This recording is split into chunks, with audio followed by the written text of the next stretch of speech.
Hi friends, welcome back to our channel. Friends, ఈరోజు మన video మే 30 మరియు 31 తేదీలలో ఉన్నటువంటి ముఖ్యమైన సమగ్ర కరెంట్ అఫైర్స్ క్వశ్చన్స్ గురించి తెలుసుకుందాం.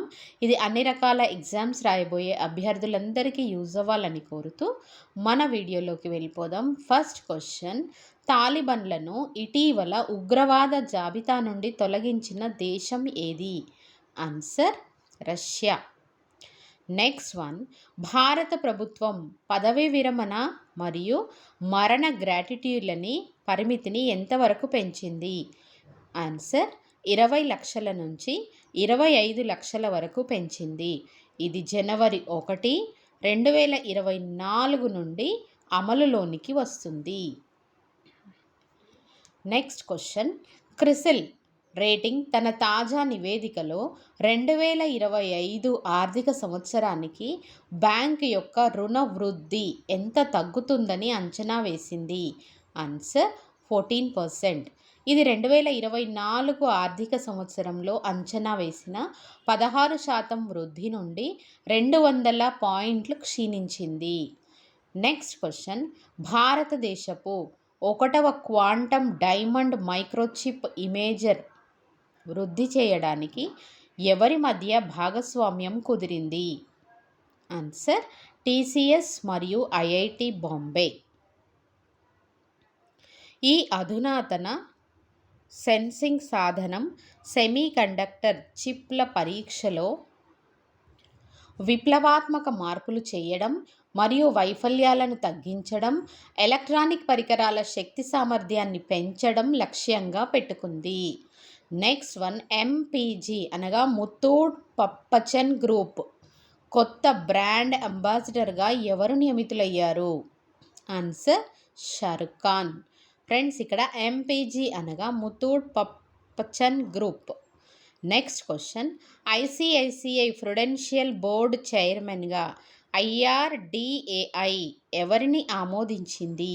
ఆన్సర్: సందీప్ బాత్రా గారిని నియమించింది. ఫ్రెండ్స్, ఇక్కడ ఐఆర్డిఏఐ అనగా insurance regulatory and development authority of India.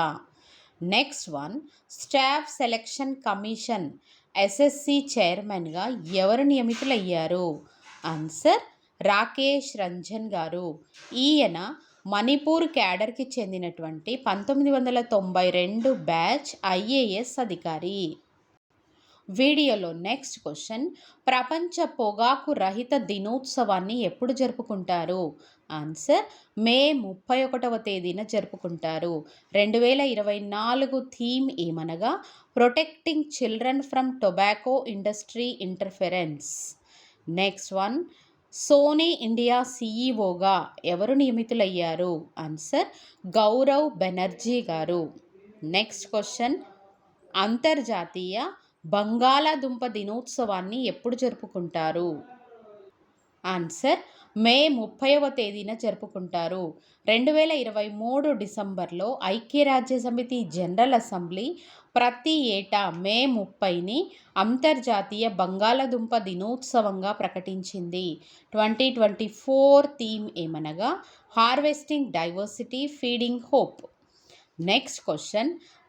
Next topic: దక్షిణ భారత్ ఉత్సవ్ 2024 గురించి చూద్దాం. పర్యాటక అభివృద్ధి కోసం దక్షిణాది రాష్ట్రాలు ఏకమై ఈ కార్యక్రమాన్ని జూన్ 15 మరియు 16 తేదీలలో బెంగళూరులో నిర్వహిస్తున్నారు. పెట్టుబడి అవకాశాలు మరియు ఉద్యోగ కల్పనపై దృష్టి సారించి దక్షిణ భారత రాష్ట్రాల పర్యాటక సామర్థ్యాన్ని హైలైట్ చేయడమే ఈ ఉత్సవ్ యొక్క ప్రాథమిక లక్ష్యం. నెక్స్ట్ క్వశ్చన్: ఏషియా ఫుట్బాల్ సమాఖ్య ఏఎఫ్సి మహిళల ఆసియా కప్ 2026కి ఏ దేశం ఆతిథ్యం ఇవ్వనున్నది? Answer: Australia. Thanks for watching friends. చూసినందుకు ధన్యవాదాలు. వీడియో నచ్చితే లైక్ చేయండి. మీకు యూజ్ అవుతుంది అనుకుంటే ఫ్రెండ్స్ అండ్ ఫ్యామిలీ మెంబర్స్కి షేర్ చేస్తూ ఇటువంటి మరిన్ని వీడియోల కోసం అము స్టడీ గైడ్ ఛానల్ని సబ్స్క్రైబ్ చేసుకోండి ఫ్రెండ్స్. Thank you.